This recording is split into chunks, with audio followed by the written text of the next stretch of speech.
Her question is, could I tell her something or tell you all something about Atma-Shradh? It's one of the most remarkable things about Sanatana Dharma. You have Shraddha. Shradh comes from the root word Shraddha, which comes from the root word Shreya or Ashraya, which from Shrey is Ashraya. Shrey is to give credit. Ashraya is to seek refuge.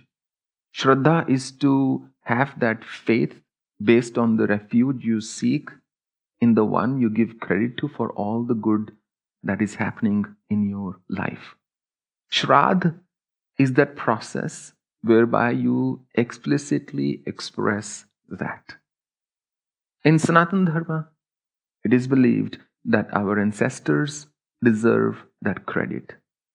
Our ancestors deserve to be recognized, acknowledged, and remembered for all that they have done for us. Hence, Shraddh Paksh comes and then we offer different offerings to our ancestors. Now, there is another term which this lady used, Atma-Shradh. Sometimes what happens, you cannot count on your family. Sometimes you cannot count on them to do your Shraddh when you are gone. And if that ritual is important to you, there are provisions in our scriptures, and Shatpat Brahman is one that talks about that you can do Atma-Shradh, which means while you are living, you have made your own offerings of Shraddha, and in a way, you have severed your ties with the world. Even though you are very much still in the world, you could be a householder, not a sannyasi, and yet you do Atma-Shradh, where you say, look, I have signed up for liberation, in other words. That I'm formally declaring. It's like writing your will while you're still alive. Naturally, you'll only write if you're still alive. But it helps if you've written a will. There will be Einsteins who will still contest it after you're gone, those people who would pursue their own selfish motive. But if you have written it and it's done in a clear manner, then at least you have made clear what you want done with your wealth or with whatever you might have accumulated. Atma-Shradh is your spiritual will, in a way, which spells out in no unambiguous terms that you don't wish to be reborn and that you have dealt yourself the way anybody would deal with a dead body, and that you now fully recognize and understand your body now is simply a house you're renting, and you hereby renounce all rights of ownership and claims of all form on your own body. Therefore, thereby liberating yourself. That's the simple notion of Atma-Shradh. It can be done in many places in India. Wherever Shradh is done, you can go and do Atma-Shradh there as well. But it can also be done at your own altar, just at your own home, because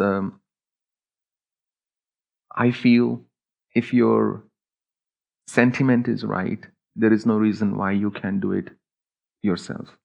Of course, it always helps to get the will registered in the court, right? But that's not to say that if you've really made sure and done it right, it would still hold some water if it comes to litigation.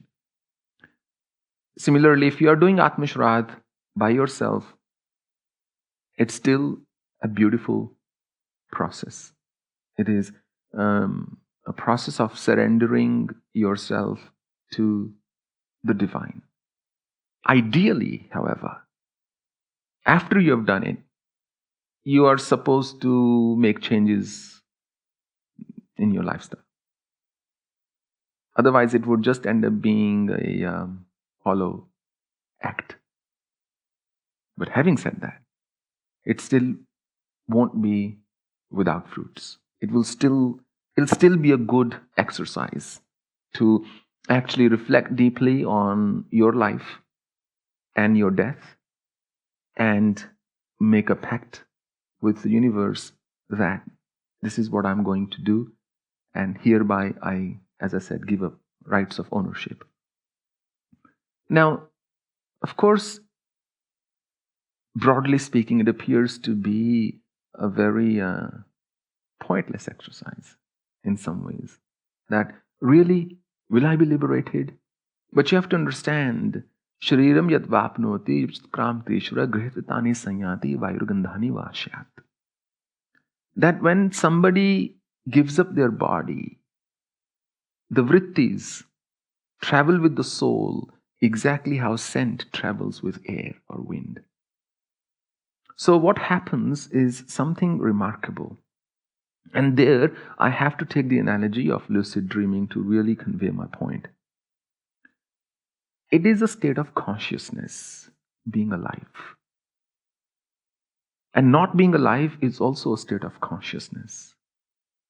Only that the body is no longer there to convey that perception to you. Your soul is no longer caged in a body. In lucid dreaming, which is the art of dreaming whatever you want to dream, which is the art of having conscious dreams, which is the science of actually knowing that you're dreaming while that dream is going on. So if you could, in lucid dreaming, there are multiple methods. One of the methods is you make a pact with yourself that tonight, when I dream, I want to be aware. And I'd like to dream, manifest this, so such and such thing or so and so person in my dream.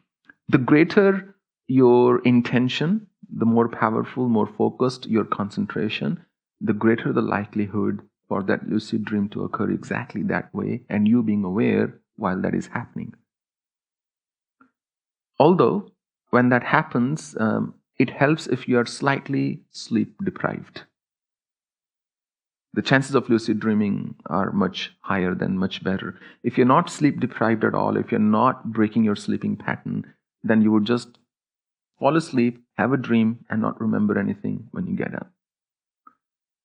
In other words, what I'm saying is between waking and sleeping states, you are somehow able to bridge the gap that even while you are sleeping and in the dreaming state, you are able to trigger the wakeful state.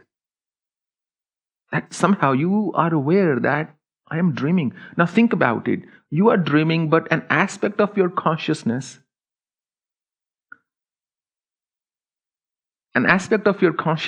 is aware that you are actually dreaming. And what you are dreaming, some aspect of your consciousness is registering that state and those experiences that you are undergoing at that time. Atma-Shradh is just that at an entirely different level. That you are somehow able to ingrain it in your consciousness, what exactly it's supposed to do the moment you drop your body or your body drops you, one way or the other. And that's why it is a powerful process. Now, to really benefit from it, I would recommend one should do it multiple times. Unless you have very superior one-pointed concentration, it should be done multiple times, contrary to the common belief that once done at Bodh Gaya or many other places, that you are done and dusted. Then it's simply a ritual.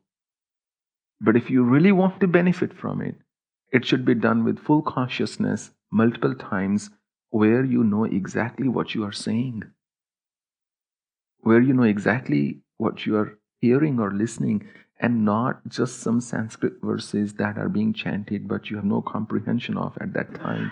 So I think there are better ways. So that you can do anyway. But Atma-Shradh is that. Of course, there is, as always, in pretty much with all definitions in our texts, it also has a meaning where you have the greatest faith in yourself.